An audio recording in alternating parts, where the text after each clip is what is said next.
J'ai effectué une révolution autour de la Terre, et dans le mot révolution, il y a le mot évolution. La révolution n'est-elle pas une étape qui permet l'évolution?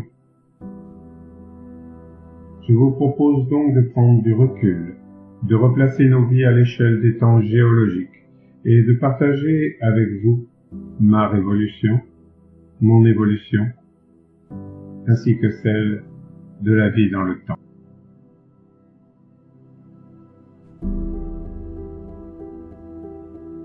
Pour le philosophe Claude Lévi-Strauss, le savant n'est pas l'homme qui fournit les vraies réponses, c'est celui qui pose les vraies questions.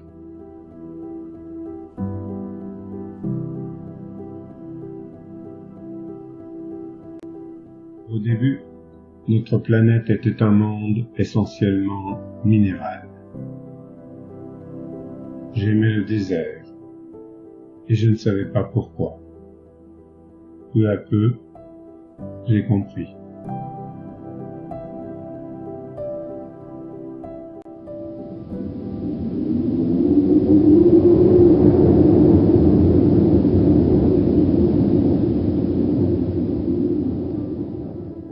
C'est la loi du nombre. Ce qui est rare devient précieux. Chaque geste peut être le dernier. Chaque rencontre est sans masque, car tricher dans le désert est dangereux. Nous ne pouvons pas y rejeter notre responsabilité sur les autres, contrairement à ce qui se passe dans notre monde moderne. Et puis, il y a l'espace. On se sent vivre, respirer. On peut s'entendre.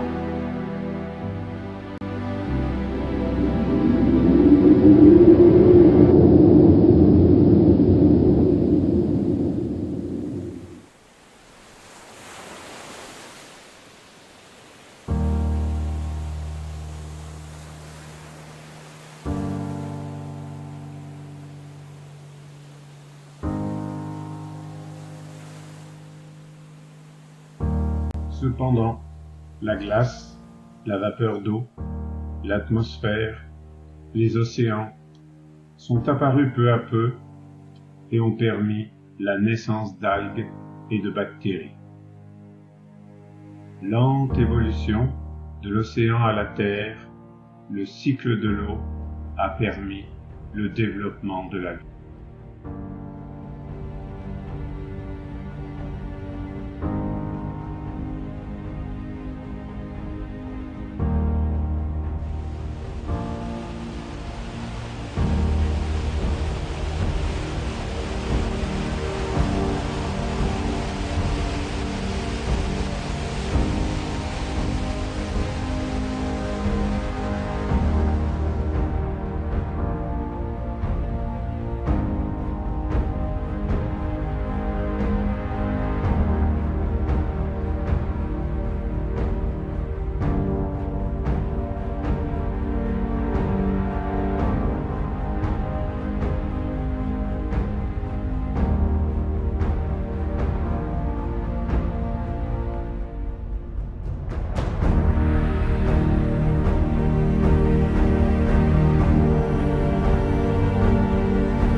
Voilà que je sens une odeur de soufre.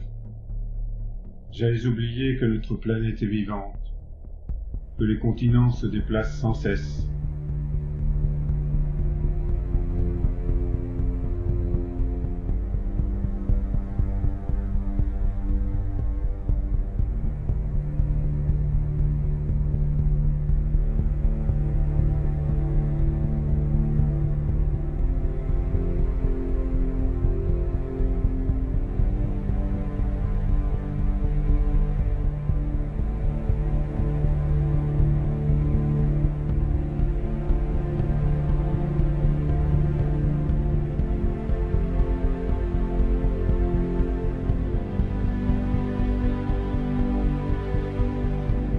Le globe bout, crache, éructe. Les entrailles de la terre sont le feu de la mort et de la vie. De la mort naît la vie, de la vie naît la mort. N'est-il pas nécessaire d'accepter la mort pour mieux vivre la vie?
Enfin, la terre prend des couleurs.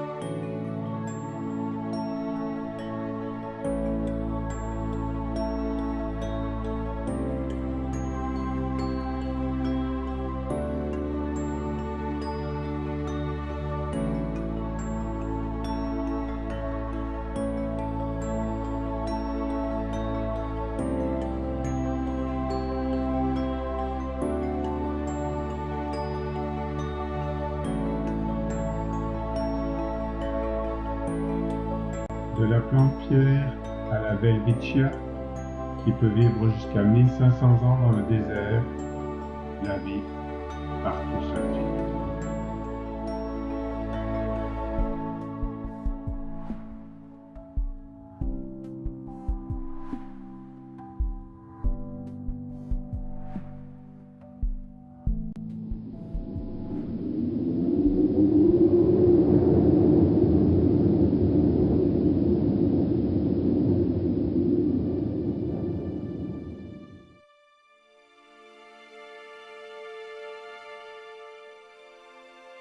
Je fuis le quotidien, ainsi je le vois avec un autre regard.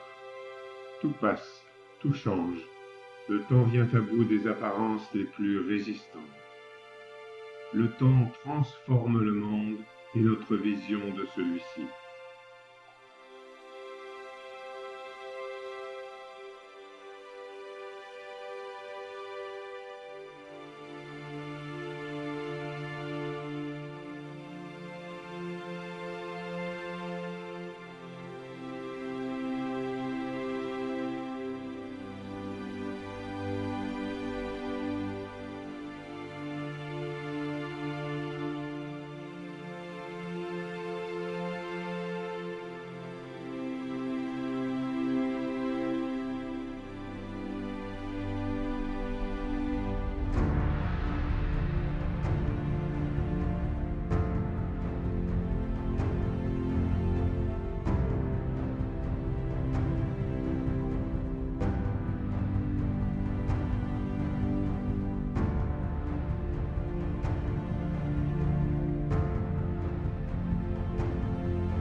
4 éléments, terre, air, eau, feu, sont les artistes qui façonnent la planète au gré du temps.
Pendant que la Terre se transformait, les êtres vivants, eux aussi, se transformaient. Passer de la vie aquatique à la vie terrestre et aérienne.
Le lion mange la gazelle. Pour la gazelle, c'est mal. Pour le lion, c'est bien. Pour l'homme, ce n'est ni bien ni mal. Alors, où est le bien, où est le mal? Si le mal est bien, si le bien est mal, n'est-ce pas une question de point de vue?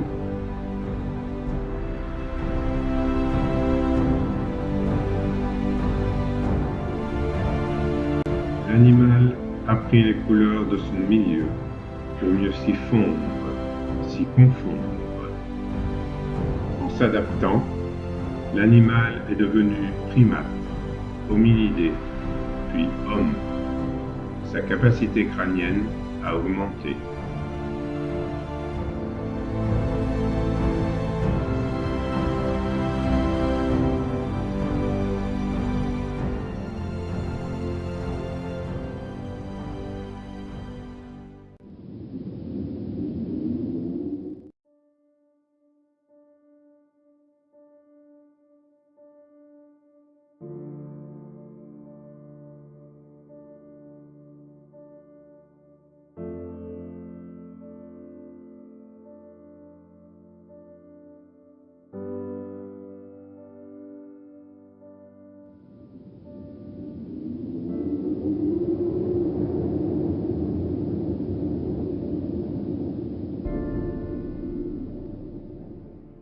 Selon les psychosociologues Jonathan Kramer et Diane Dunaway, ce fut l'avènement de la violence qui modifia radicalement la condition humaine.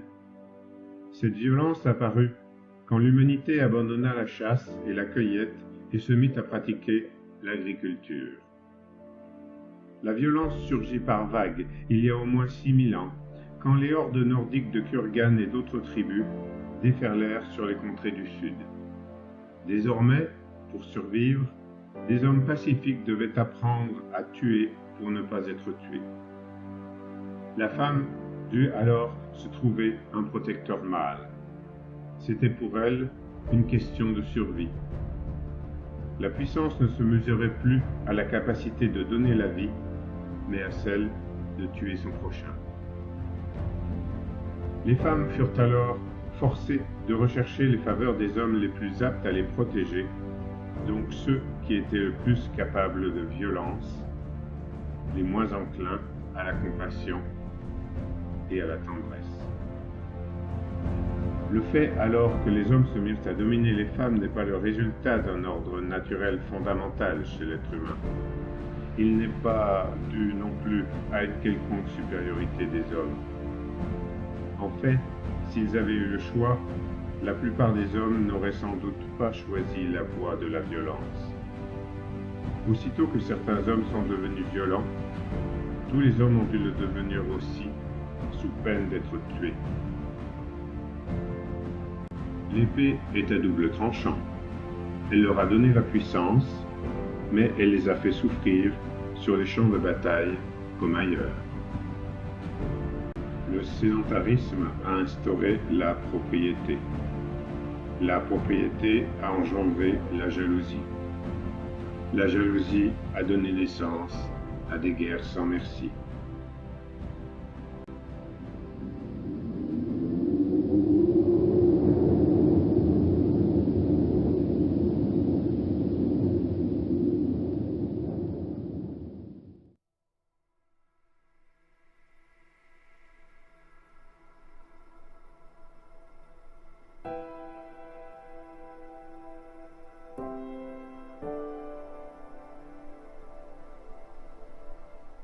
Bon, mauvais, au diable les jugements. Si l'intérieur est le fond et l'extérieur est la forme, ne créons-nous pas, en privilégiant l'image, un nouveau déséquilibre entre fond et forme, entre l'être et le paraître?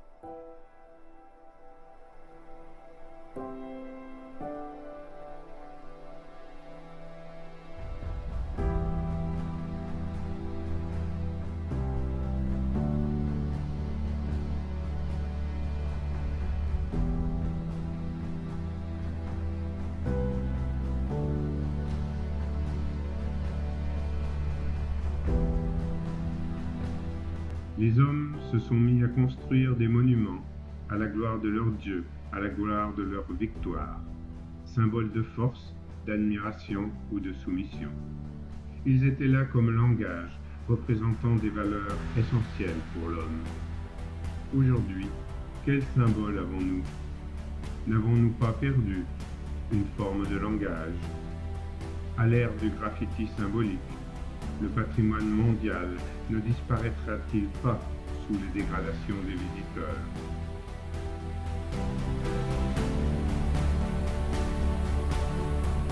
D'après Boris Cyrulnik, éthologue, un monde sans rite est un monde désagrégé. Les rites empêchent la violence. Ils permettent l'harmonisation en rassemblant autour de quelque chose de commun.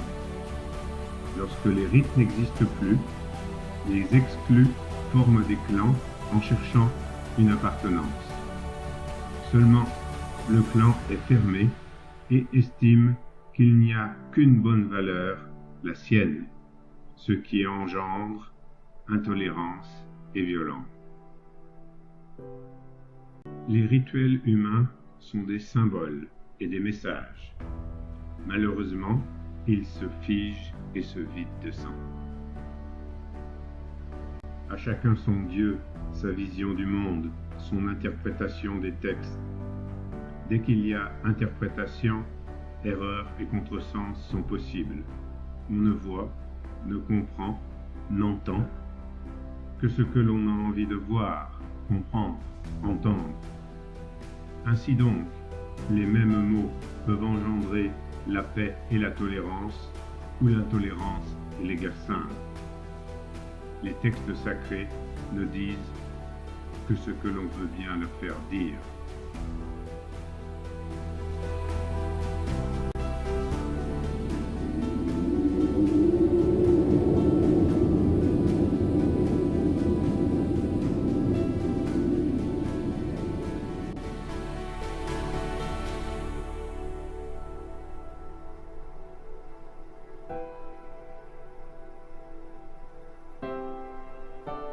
Notre civilisation judéo-chrétienne n'a-t-elle pas créé le péché, source de culpabilisation, qui empêche l'amour de soi et par là même des autres, puisque les autres ne sont qu'un miroir de nous-mêmes? Chez les Indiens Cherokees, l'image de Dieu lui-même n'a rien à voir avec le vieil homme à barbe blanche des chrétiens. Wakatanka, le grand esprit, n'est que le cycle des forces vitales, animales, végétales ou minérales. Les Amérindiens n'en mettent aucune au-dessus de l'autre. Là est la clé de leur harmonie écologique.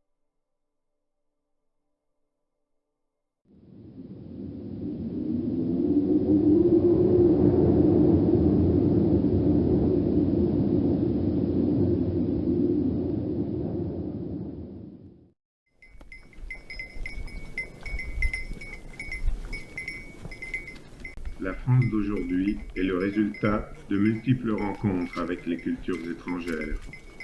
Les Gaulois étaient en fait la réunion de 300 peuples celtes, et Charlemagne ne parlait pas un mot de français.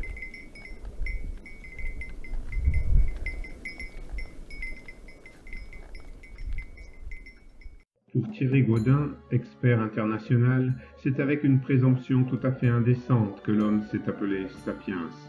Il est avant tout, aujourd'hui, un homo faber. Chaque fois qu'il a un problème, il le résout par la fabrication d'un nouveau produit. Et il précise, nous aussi, comme tous les primates, sommes tribaux. Nous avons, comme nos cousins chimpanzés, notre tribu, mais elle est délocalisée. Au lieu d'être 50 personnes au même endroit, ces 50 personnes sont dispersées dans les grandes villes. Les liens sont plutôt téléphoniques.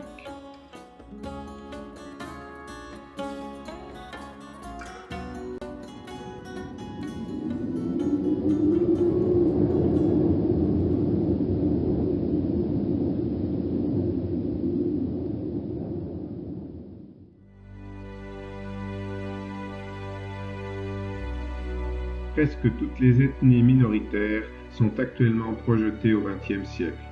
Les jeunes, reniés par leurs ancêtres pour avoir abandonné les coutumes, dévalorisés par rapport à l'image qu'ils se font de la société de consommation, ont beaucoup de mal à passer le cap. Suicide, drogue, alcoolisme ne sont-ils pas le lot des gens que l'on a oublié de reconnaître? Ne cherchent-ils pas une appartenance? Appartenance pour ne pas être exclu. Dans notre société, où l'on donne raison à la majorité, comment les minorités ne se sentiraient-elles pas exclues? N'oublions pas qu'il n'y a pas de vainqueur sans vaincu. Une société de vainqueurs est donc une société de vaincus. Si notre société repose sur ce déséquilibre, ne nous étonnons pas alors d'y trouver exclusion, déséquilibre et conflit. Nous créons nos propres mots. En cherchant la perfection, nous créons l'imperfection.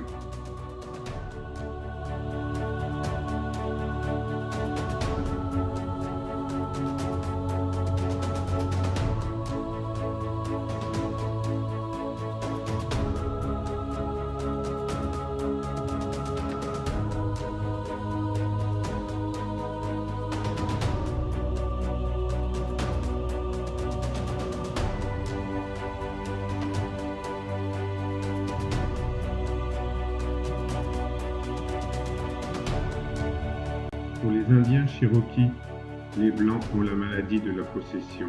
Ils ne cherchent pas à se connaître et se bouffent de l'intérieur. La grande erreur que nous avons faite, explique Jean Mallory, c'est d'avoir voulu inventer les Esquimaux avec notre regard de blanc, de japonais ou de noir, oubliant qu'en certains domaines, ces peuples nomades, les Inuits comme les Bédouins arabes, étaient nos mères. Et René Dumont ajoute « Les autochtones ont une surprenante compréhension de leurs responsabilités à l'échelle du monde.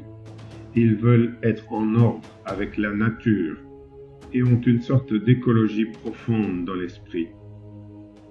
Nous avons beaucoup à apprendre d'eux. »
Jean-Marie Djibaou, porte-parole kanak, expliquait: l'anonymat, la lutte pour se faire reconnaître, obtenir une place, occuper une situation, sont inconnus dans nos sociétés rurales. En venant en ville, les Mélanésiens savent qu'ils devront affronter des références nouvelles, celles de la société industrielle, l'efficacité, la rentabilité, la programmation rigoureuse des actes et aussi l'individualisme et la solitude. Comment composer avec ce nouveau bouleversement? Rester nous-mêmes en étant à l'aise dans ce nouveau cadre. Tel est notre problème.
Un chef Tucupi du Brésil précise: vous les Blancs êtes remontés bien loin sur le fleuve de la technologie.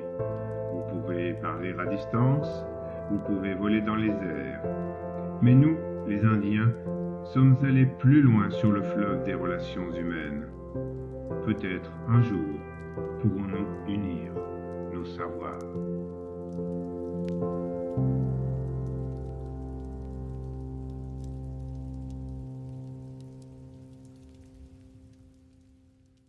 Qu'est-ce que le temps? Aucune préoccupation de ce genre chez les Indiens d'Amérique, qui n'ont d'ailleurs aucun mot pour le désigner. Selon la pensée zen, le temps n'est jamais un absolu. Il n'est pas imposé de l'extérieur, il jaillit du soi, de l'intérieur.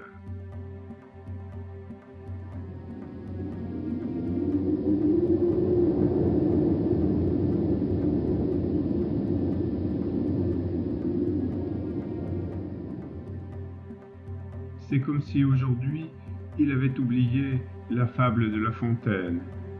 Il court pour se reposer ensuite.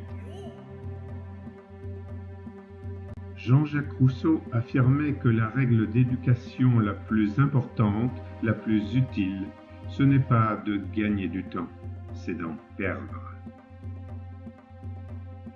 Comment en est-on arrivé là? Éric Pagani explique. C'est le chemin de fer qui a fait disparaître l'heure locale. Il était, en effet, hors de question que les trains subissent les caprices de l'heure solaire, et le rail s'est fait le vecteur de la religion du temps. Encore plus vite, l'homme occidental a entrepris une course effrénée contre le temps. Mais après quoi court-il, l'être humain? C'est aussi à cette période-là que le premier stress est né. Le jour où l'usine a transformé les fils de paysans en ouvriers, en exigeant qu'ils arrivent à une heure précise, hurlée par la sirène de métal.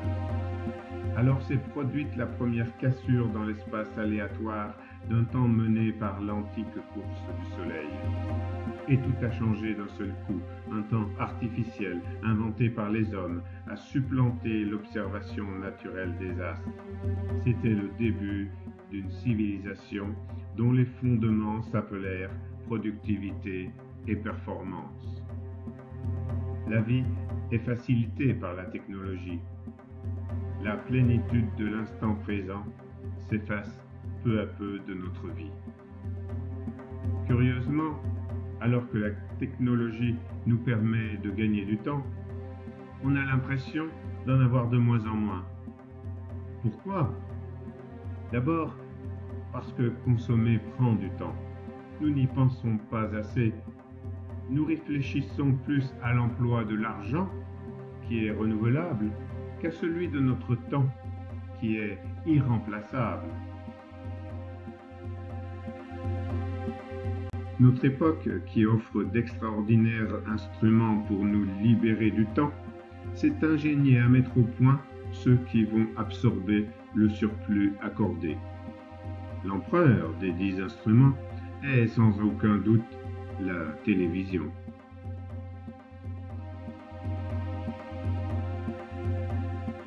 Nos activités se multiplient, la vie devient de plus en plus complexe.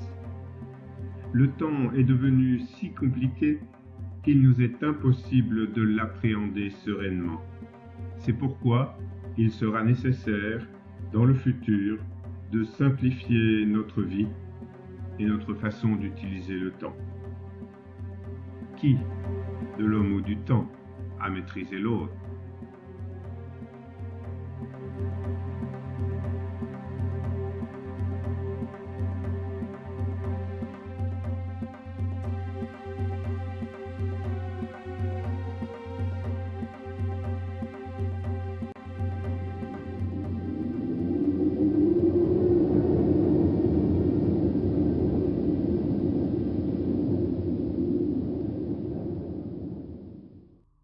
La vie n'est autre que changement, c'est l'impermanence des choses. Voici le message que nous livre Sogyal Rinpoché, célèbre lama tibétain. En vous souvenant de la mort, vous vous éveillerez à la vie, car cela vous aide à trier vos priorités. La question n'est pas de savoir combien de temps vous vivrez, mais comment vous vivez. Si la mort est la plus grande manifestation de l'impermanence, le chômage en est une autre aussi bien. Ce sont les changements qui donnent la vie à la vie, et c'est pour cette raison qu'ils ne sont pas une punition, mais une récompense, une chance de se détacher de la nature illusoire de la possession, la chance du non-attachement, de la compassion, de l'humour. Si vous perdez les nuages, vous gagnez le ciel. Et il ajoute, pardonner aux autres, c'est un premier pas pour se pardonner à soi-même.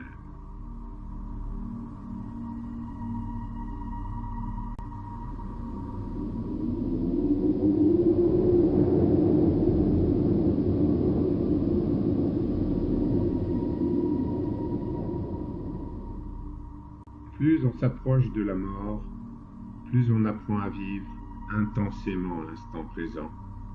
C'est face à la mort que l'on comprend comment nous aurions dû vivre. Notre société ne nous aide pas à affronter les deuils que chacun inévitablement rencontre. Dans un monde qui néglige les symboles, les rites, les paroles authentiques, la mort est surtout une épouvantable béance si vide de signification, écrit Alneria. Si tout change et meurt, qu'y a-t-il de vrai?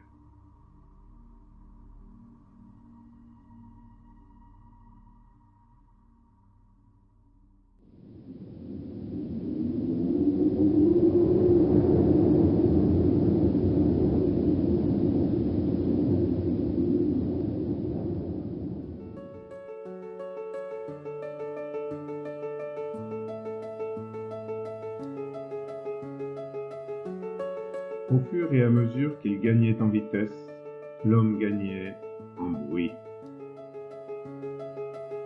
Notre société remet en cause les fondements du passé, gagne en tolérance et en intelligence, mais elle perd les repères sécurisants qui nous permettaient de nous situer.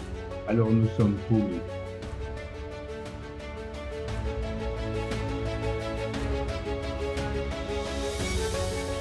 Pour échapper à cette incertitude, nous fuyons souvent dans les drogues, l'exomile, cocaïne, café, cigarettes, sucreries, alcool, télévision. Nous devenons dépendants de notre petite dose quotidienne, ou pire encore, nous sombrons dans le crime, le viol, le vol, le suicide, pour obtenir reconnaissance d'un statut égaré, ou simplement montrer qu'on existe. Trop peu d'entre nous osent affronter la réalité pour recoller les morceaux épars de leur histoire personnelle, pour trouver leur place dans le monde, leur raison d'être et d'exister.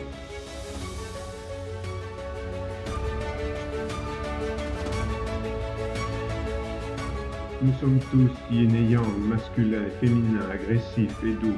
Le plus souvent, nous rejetons une de ces deux parties de nous-mêmes plutôt que de la gérer. Or, en rejetant une partie de nous-mêmes, nous vivons en refoulé, gaspillant une énergie phénoménale pour maintenir une image qui n'est pas la nôtre, refusant de nous voir et de nous accepter tels que nous sommes, forts et faibles. Si nous commencions par établir une paix durable entre les deux parties opposées de nous-mêmes, en les acceptant et en les tolérant, peut-être éviterions-nous de nombreux drames.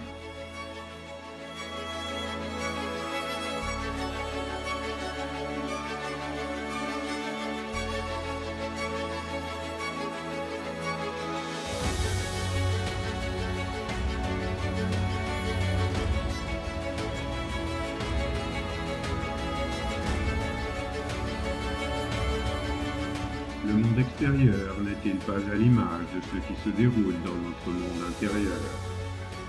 Notre relation au monde n'est-elle pas à l'image de notre relation à nous-mêmes?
D'une manière générale, le taux de criminalité augmente proportionnellement à la taille des agglomérations.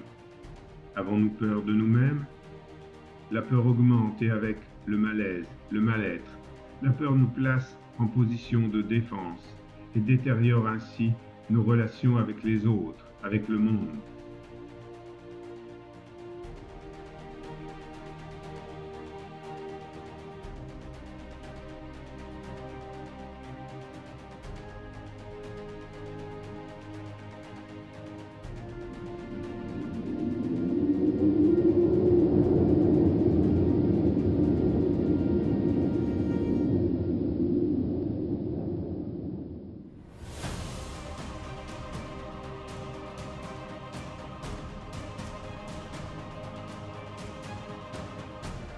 Par protection, indépendance, souci de liberté, l'individualisme s'est développé.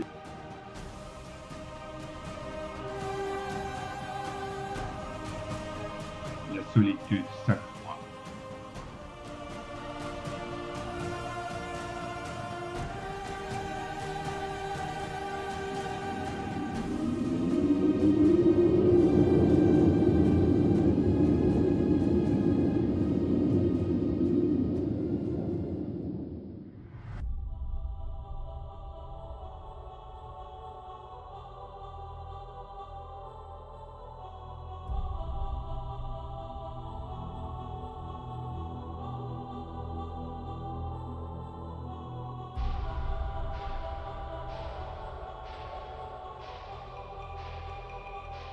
Il semble que certains possesseurs d'animaux tentent d'établir avec ceux-ci des relations qu'ils sont incapables d'avoir avec leurs semblables ou avec leurs enfants.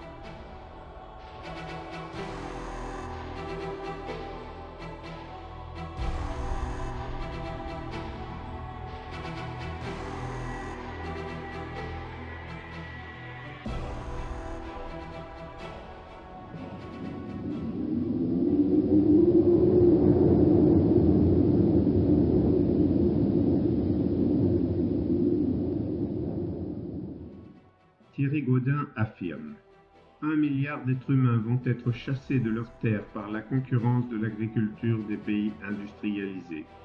Ils vont venir grossir les banlieues des grandes villes, non seulement dans le tiers-monde, mais aussi dans les pays développés.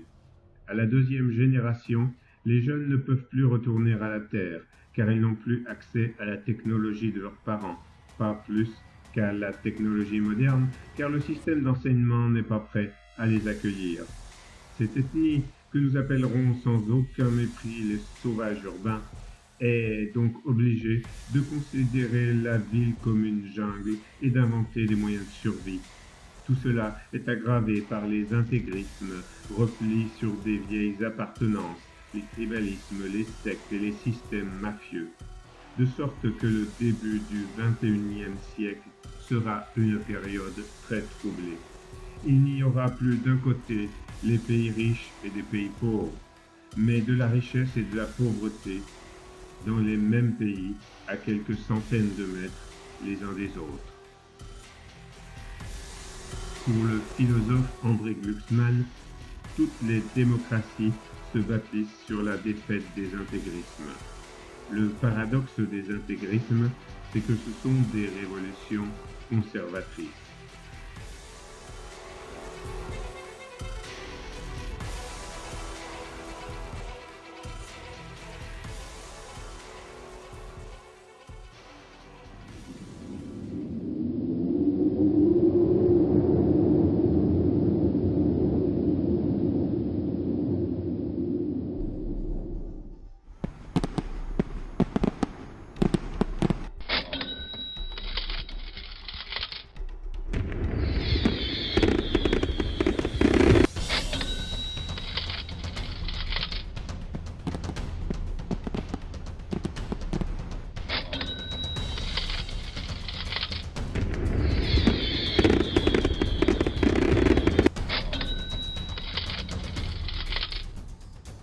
Plus sans doute que leurs homologues des pays industrialisés, les Français ont développé un goût prononcé pour le confort, un besoin irrépressible de sécurité.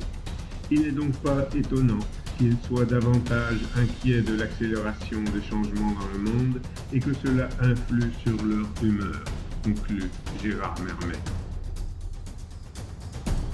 Un regard panoramique sur le monde permet de constater que la nature humaine n'a pas progressé.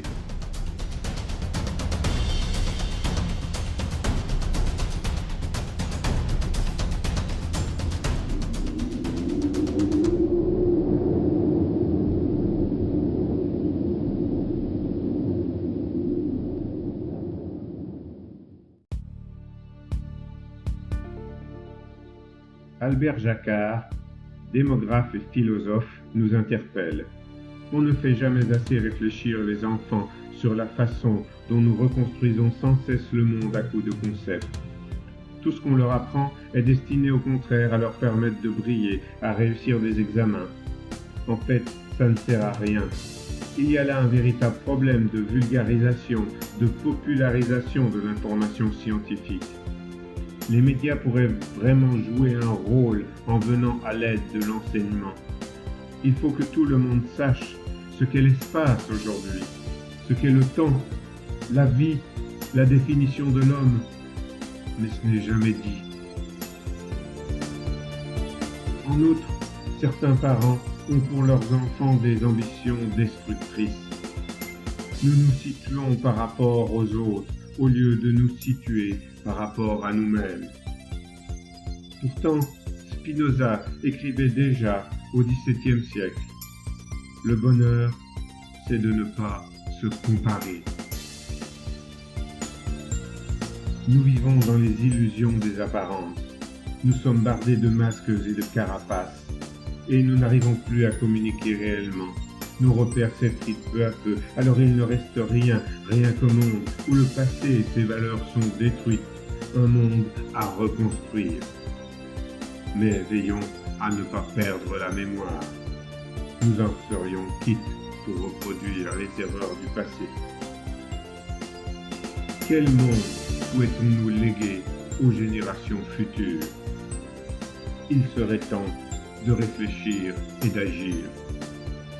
N'avons-nous pas gagné le confort matériel au prix